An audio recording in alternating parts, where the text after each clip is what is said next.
السلام عليكم ورحمة الله وبركاته. الحمد لله رب العالمين، والصلاة والسلام على أشرف المرسلين وعلى آله وأصحابه وأزواجه وذرياته وأهل بيته أجمعين. சங்கைக்கும் பெருமதிப்பிற்கும் உரிய பெரியோர்களே, சகோதரர்களே, எல்லாம் வல்ல அல்லாஹு ஜல்ல ஜலாலுஹு நாம் செய்யக்கூடிய எல்லா நற்காரியங்களையும் முகஸ்துதியின்றி இஹ்லாஸான முறையில் இறைவனுக்காக மட்டுமே செய்யப்பட்ட நல்வணக்கங்களில் நம் வணக்கங்களை அல்லாஹ் கபூல் செய்து கொள்வானாக. நாம் செய்யக்கூடிய வியாபாரங்களிலும் தொழில்துறைகளிலும் நஷ்டம் இல்லாத ஹலாலான ஒரு நிரம்ப லாபத்தை பெற்று அந்த லாபகரமான வாழ்க்கை கொண்டு தம் தேவைகளையும் தேவையுடையவரும் தேவைகளையும் நிறைவேற்றக்கூடிய நல்ல பொருளாதாரத்தையும் உள்ள விசாலத்தையும் அல்லாஹ் நம் அனைவருக்கும் வழங்குவானாக. கஞ்சத்தனம் என்கிற தீய பண்பை விட்டு அல்லாஹ் நம்மை பாதுகாத்துக் கொள்வானாக. நம்மை இந்த உலகத்தில் வாழ வைக்கும் காலம் எல்லாம் நோயினுடைய இன்றி ஒரு ஆரோக்கியத்தோடு அல்லாஹ் நம்மை வாழ செய்வானாக. அந்த ஆரோக்கியமான வாழ்க்கை கொண்டு அல்லாஹ் ரசூலை நெருங்கக்கூடிய அனைத்து நல்லவர்களையும் புரியக்கூடிய நல்ல முத்தகின்களின் கூட்டத்தில் அல்லாஹ் நம்மை ஆக்கி அருவானாக. திடீர் மரணங்களை விட்டும் தீய மரணங்களை விட்டும் நம்மையும் நம் குடும்பத்தையும் நம் சமூகத்தையும் அல்லாஹ் முழுமையான முறையில் பாதுகாத்துக் கொள்வானாக. மருத்துவமனையின் செலவினங்களை விட்டும் வேதனைகளை விட்டும் நம்மை காத்தல்வானாக. நம்மில் யாரெல்லாம் நோயால் பாதிக்கப்பட்டு வீடே கதி என்றும் ஆஸ்பத்திரி கதி என்றும் அல்லப்பட்டும் அவதியுற்றும் இருக்கிறார்களோ அத்தனை மக்களுக்கும் வெகு விரைவில் நோயை போக்கி உடல் ஆரோக்கியத்தை வழங்குவதோடு அவர்களை கொண்டு அவர் குடும்பத்திற்கும் சமூகத்திற்கும் நல்ல பலன் தரக்கூடிய மக்களாக ஆக்கியல்வானாக. நாம் இந்த உலகத்தில் வாழ்ந்து வருகிற நேரத்தில் லா இலாஹ இல்லல்லாஹ் முஹம்மதுர் ரசூலுல்லாஹ் என்ற கலிமாவை ஒளிந்து ஜன்னத்துல் ஃபிர்தௌஸை கண்ணால் கண்டு அகமகிழ்ந்து சிரித்த வண்ணமாக மரணிக்கக்கூடிய நல்வாக்கியம் பெற்ற மக்களில் அல்லாஹ் நம்மை ஆக்கி அருவானாக. மரணித்தும் மரணிக்காத இறைநேசன் கூட்டத்தில் அல்லாஹ் நம்மை ஆக்கி அருவானாக.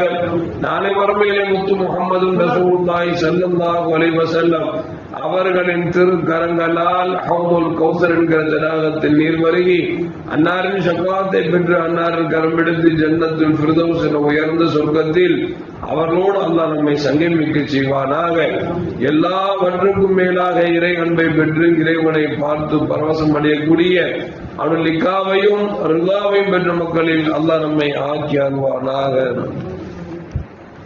அருமையான மோமின்களே, இந்த உலகம் அல்லாஹ்வின் பார்வையில் மிகவும் அற்பமான ஒரு உலகம். அற்பமான உலகத்தில் வாழ்ந்து நாம் நாளை மறுமையில் அற்புதமாக நமக்காக தயாரித்து வைக்கப்பட்டிருக்கிற சுவனத்தை பெறுவதற்காகவே இந்த உலகத்தில் நாம் பிறந்து இறைவனுக்கு பிடித்தமான வாழ்க்கையை வாழ்வதற்காக நாம் வந்திருக்கிறோம். அதை விட்டுவிட்டு உலகத்தின் ஆசா பாசத்தில் மூழ்கி அழிகிற துன்யாவை நம்பி அழியாத உலகத்தை நாம் இழந்துவிடக் கூடாது என்பதற்காக கண்மணி முஹம்மது ரசூலுல்லாஹி ஸல்லல்லாஹு அலைஹி வஸல்லம் சொல்வார்கள், அத்துன்யா ஜீஃபத்துன் துல்லாமுஹா கிலாபுன். இந்த உலகம் இருக்கிறதே அற்பமானது, அற்பமானதை தேடுபவன் நாய் என்றார்கள் பெருமானார் ஸல்லல்லாஹு அலைஹி வஸல்லம். அப்படி என்று சொன்னால் உலகத்தில் எதையும் தேடக்கூடாதா? தேட வேண்டும். ஹலாலான முறையில் தேட வேண்டும். ஹராமான முறையில் தேடுபவர்களைத்தான் கண்மணி முஹம்மது ரசூலுல்லாஹி ஸல்லல்லாஹு அலைஹி வஸல்லம் அவர்கள் நாய்க்கு ஒப்பிட்டு சொன்னார்கள் என்பதை நாம் மனதில் வைத்துக் கொள்ள வேண்டும். மேலும் பெருமானார் ஸல்லல்லாஹு அலைஹி வஸல்லம் சொல்வார்கள், இந்த உலகம் அல்லாஹ்வின் பார்வையிலே ஈயின் ரெக்கையை விட மிக மிக அற்பமானது. ஒருவேளை ஈயின் ரெக்கை அளவிற்கு கூட இந்த உலகம் அல்லாஹ்விடத்தில் கண்ணியம் பெற்றிருந்தால் காபிர்களுக்கு ஒருவர் தண்ணீர் கொடுத்திருக்க மாட்டான் என்று கண்மணி முஹம்மது ரசூலுல்லாஹி ஸல்லல்லாஹு அலைஹி வஸல்லம் சொல்லுகிறார்கள் என்று சொன்னால், அருமையான மூமின்களே, அல்லாஹ்வின் பார்வையில் உலகம் என்பது ஈயின் ரெக்கையை விட கேவலமானது என்பதை பெருமானார் ஸல்லல்லாஹு அலைஹி வஸல்லம் சொல்லுகிறார்கள். ஒரு கட்டத்தில் செய்தனா இப்ராஹிம் அலைஹிஸ்ஸலாம் வீட்டில் அமர்ந்து கொண்டிருக்கிறார்கள். ஒரு வயதான பெரியவர் வருகிறார். ஐயா, தாகம் அடிக்கிறது, தண்ணீர் வேண்டும் என்று கேட்டார். இப்ராஹிம் அலைஹிஸ்ஸலாம் அவர்களை பொறுத்த வரைக்கும் தான் உண்ணுகிற பொழுதும் கூட ஏழை வாழைகளோடு சேர்ந்துத்தான் உணவை உண்ணுவார்கள். அப்படிப்பட்ட மிகப்பெரிய விருந்தோம்பலுக்கு சொந்தக்காரர்கள் செய்தார் இப்ராஹிம் அலைஹிஸ்ஸலாம். ஆனால் இப்பொழுது ஒரு வயதான பெரியவர் வந்து தண்ணீர் கேட்கிறார், தாகம் அடிக்கிறது என்று. இப்ராஹிம் அலைஹிஸ்ஸலாம் ஒரு ஜக்கில தண்ணீரை அள்ளி அவர்களுக்கு கொடுக்கிறார்கள். அந்த வாங்கிய பெரியவர் தண்ணீரை குடிக்காமல் தண்ணீரை கையில் ஊற்றி அவர் சூரிய நமஸ்காரம் செய்கிறார். இப்ராஹிம் அலைஹிஸ்ஸலாம் இந்த கலாச்சாரத்தை ஒழிக்க வந்தவர்கள். அவங்கள்டயே தண்ணி வாங்கிட்டு சூரியனுக்கு நமஸ்காரம் செய்கிறார் என்பதை பார்த்துவிட்டு இப்ராஹிம் அலைஹிஸ்ஸலாம் அவர்கள் மடார் என்று அந்த தண்ணீரை பிடுங்கிக் கொண்டார்கள். அப்பொழுதுதான் அல்லாஹ் பேசுகிறானாம், இப்ராஹிமே, உம்மிடத்தில் வந்திருப்பவருக்கு வயது என்ன இருக்கும் தெரியுமா? அவருக்கு கிட்டத்தட்ட 100 வயதுக்கு மேலாகிவிட்டது. 100 வயது வரைக்கும் என்னை இறைவன் என்று அழைத்தது இல்லை. அவர் என்ன அல்லாத கடவுளைத்தான் வணங்குகிறார். நான் படைத்த சூரியனைத்தான் அவர் வணங்குகிறார். அப்படி இருந்தும் கூட இதுவரைக்கும் நான் ஒரு மிடர் தண்ணீர் இல்லாமலேயோ அல்லது ஒரு கவனம் உணவு இல்லாமலேயோ நான் அவரை வைக்கவில்லை. அவருக்கு நேரத்துக்கு நேரம் என்னென்ன தேவை இருக்கிறதோ அனைத்தையும் கொடுத்து கொண்டிருக்கிறேன். ஆனால் அவர் இதுவரைக்கும் என்னை இறைவன் என்று அழைத்ததில்லை. என்னை அவர் அல்லாஹ்வாக ஏற்றுக்கொள்ளவில்லை. என்னை ஏற்றுக்கொள்ளாத மனிதருக்கு நான் இதுவரைக்கும் ஒரு மிடர் தண்ணீரோ அல்லது ஒரு கவனம் உணவோ கொடுக்காமல் இருந்ததில்லை. நீர் என்னவென்றால் சூரிய நமஸ்காரம் செய்கிறார் என்று சொல்லி கொடுத்து தண்ணீரை பிடுங்கி விட்டீரே, உமக்கு யார் அதிகாரம் கொடுத்தது? கொடுங்கள் என்று இப்ராஹிம் அலைஹிஸ்ஸலாம் அவர்களை பார்த்து அல்லாஹ் சொன்னான் என்கிற செய்தியை வரலாற்றில் பதிவு செய்கிறார் என்று சொன்னால், அருமையான மக்களே, இந்த உலகத்தில் இறைவனை வணங்கியவர்களுக்கும் வணங்காதவர்களுக்கும் அல்லாஹ் ஜல்ல ஜலாலுஹு தங்கள் ரிஸ்குகளை அவன் வாரி வாரி கொடுக்குகிறான்.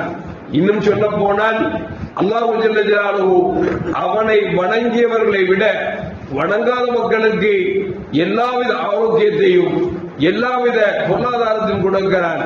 காரணம், அவருக்கு இந்த உலகம் மட்டும்தான். நாளை மர்மை என்பது அவர்களுக்கு கேள்விக்குறி. அவர்கள் நிரந்தரமாக நரகத்துக்கு செல்வார்கள்.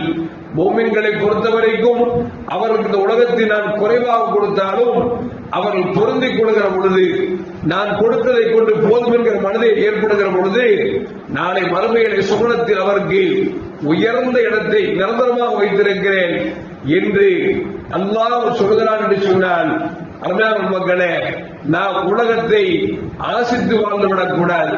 உலகத்தில் யாரிடத்திலும் யாசிக்கவும் கூடாது. உலகமே கதி என்று ஆசித்தும் வாழ்ந்துவிடக் கூடாது என்பதை மனதில் வைத்துக் கொள்ள வேண்டும்.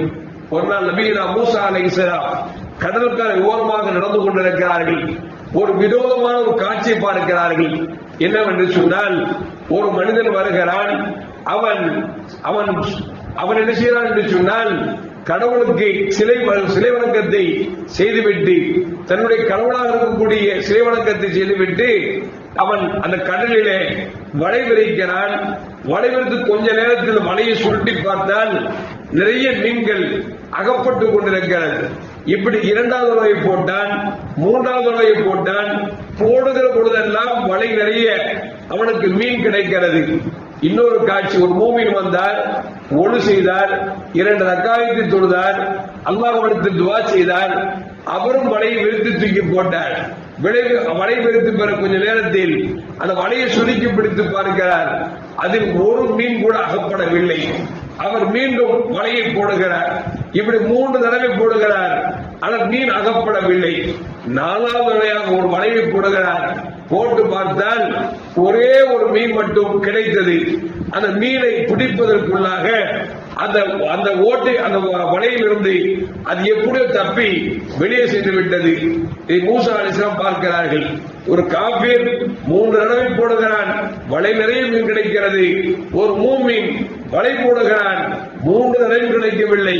4வது தடவையாக ஒரே ஒரு மீன் கிடைத்ததே என்று அதை பிடிக்கப் போகிறான். அதுவும் தப்பி சென்று விட்டதே என்று நினைத்து மூசா அலைஹிஸ்ஸலாம் அழுக ஆரம்பித்து விட்டார்கள். அல்லாஹ்ட்ட கேட்டாங்க, ரப்பே இது என்ன வினோதமாக இருக்கிறது, உன்னை நினைத்து பார்க்காத, உன்னை ஏற்றுக்கொள்ளாத ஒரு மனிதன் வலை வீசுகிறான், வலை நிறைய நீ மீன் கொடுக்குகிறாய், 3 தடவை கொடுத்தாய். ஒரு மூமின் வந்தார், ஒளி செய்தார், 2 ரக்காயத்து தொழுதார், உன்னிடத்தில் கையேந்தினார், அவர் 3 தடவை போடுகிற பொழுதும் 3 தடவை வலை ஒரு மீன் சிக்கவில்லை. 4வது தடவை போடுகிற பொழுது ஒரே ஒரு மீன் சிக்கியது. பிடிக்க செல்ல பொழுது அது தப்பித்து ஓடிவிட்டது, எனக்கு ஒன்றும் புரியவில்லை என்று சொல்லி அழுது சொன்னாங்களா. பார்த்து எனக்கே இவ்வளவு மன சங்கடம் என்று சொன்னார். ஒன்றுமே கிடைக்காத மனிதனுக்கு எவ்வளவு சங்கடம் ஏற்படும், அல்லாஹ் இதனுடைய தாத்பரியம் எனக்கு என்னவென்று தெரியவில்லை என்று சொன்ன பொழுது அல்லாஹ் சொன்னானா, அப்படி வலது பக்கம் அந்த மீன் பிடிச்சாங்கல்ல, அது வலது பக்கத்தை பாரு அப்படின்னா பார்த்தால் மூசா அலைஹிஸ்ஸலாமுக்கு அல்லாஹ் சொர்க்கத்தை காட்சி தருகிறார். சொர்க்கத்தில் அழகான மாளிகை. அந்த மூமினான மனிதன் மீன் பிடித்தார் அல்லவா, அவரின் பெயரே பொறிக்கப்பட்டிருக்கிறது. அதிலே அலங்காரமான தங்கத்தால், வைரங்களால், வைடூரியங்களால் மாளிகை கட்டப்பட்டிருக்கிறது. இடது பக்கத்தை பார் என்று சொன்னார். பார்த்தால் அந்த இறைவனை ஏற்றுக்கொள்ளாத மீன் கிடைத்தது அல்லவா, அவரின் பெயரை அந்த நரகத்தினுடைய வாசல் எழுதப்பட்டிருக்கிறது. நரகத்தை எட்டி பார்த்தால் கடும் ஜுவாலையும், இன்னும் சொல்ல போனால் கடுமையாக மனிதர்களை கொல்லக்கூடிய விஷஜந்துகளும் இருக்கிறது. அப்பொழுதுதான் அல்லாஹ் சொன்னானாம், நான் அவனுக்கு கொடுக்கிறேன் என்று சொன்னால் அவனுக்கு நரகத்தை வைத்திருக்கிறேன், இவனுக்கு நான் கொடுக்கவில்லை என்று சொன்னால் அதை கொண்டு போதும் என்கிற மனதை கொண்டு புரிந்து கொண்டால் அவனுக்கு சொர்க்கம் வைத்திருக்கிறேன். இந்த இரண்டில் எது வேண்டும், அந்த மீனவனிடத்தில் கேளு என்று சொன்ன பொழுது அப்பொழுது மூசா அலைஹிஸ்ஸலாம் மூமினான மனுஷன் கேட்டாங்களா, எப்போ உனக்கு ஒண்ணும் கிடைக்கல, நான் ரப்பிட்ட கேட்டேன், அவன் சொல்றான் உனக்கு கிடைக்காத காரணமாக நீ பொறுமையாக இருந்ததால் நிரந்தரமாக சொர்க்கத்தை வைத்திருக்கிறான் என்று சொன்ன பொழுது அந்த மீனவன் சொன்னானாம், எனக்கு கிடைக்காவிட்டாலும் பரவாயில்லை, என் ரப்பின் பொருத்தமும் சொர்க்கமும் எனக்கு கிடைத்தால் போதும் என்று அவன் சொன்னான் என்கிற நிகழ்வையும் வரலாற்றிலே பதிவு செய்யப்படுகிறது என்று சொன்னால், அருமையான முஃமின்களே, நாம் யோசித்துக் கொண்டிருக்கிறோம். காலம் காலமாக தொழுகிறோம், தஹஜ்ஜுத் தொழுகிறோம், லுஹா தொழுகிறோம், 5 வக்துகளை தொழுகிறோம்.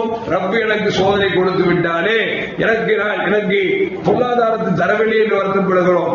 அக்கம் பக்கத்தில் இருப்பவன் தொழாமல் இருப்பான் அல்லது காப்பீராக இருப்பான், அவன் பார்த்தால் எடுத்ததெல்லாம் புண்ணாக மாறிக்கொண்டிருக்கும், செல்வம் கொழித்துக் கொண்டிருக்கும். நாம் வேதனைப்படக்கூடாது என்று சொன்னால், இறைவனை யார் வணங்காமல் இருக்கிறார்களோ, யார் இறைவனை ஏற்றுக்கொள்ளாமல் இருக்கிறார்களோ, இந்த உலகம் அவனுக்கு சுவனம். நமக்கு நம்மை பொறுத்த வரைக்கும் இந்த உலகம் நமக்கு அது ஜெயில் என்பதை நாம் மறந்துவிடக் கூடாது. நாளை மறுமை என்பதுதான் நிச்சயமானது, நிரந்தரமானது. அந்த நிரந்தரமான உலகத்தில் நாம் ஜெயம் பெற வேண்டும் என்று சொன்னால் இறைவன் எதை கொடுக்கிறானோ அதை பொருந்தி கொள்ள வேண்டும். அப்படிப்பட்ட உள்ளத்தை அல்லாஹ் நம் அனைவருக்கும் தந்தருவானாக. அஸ்ஸலாமு அலைக்கும் வரஹ்மத்துல்லாஹி வபரகாத்துஹு. محمد صلى الله عليه وسلم صلى الله على محمد صلى الله عليه وسلم.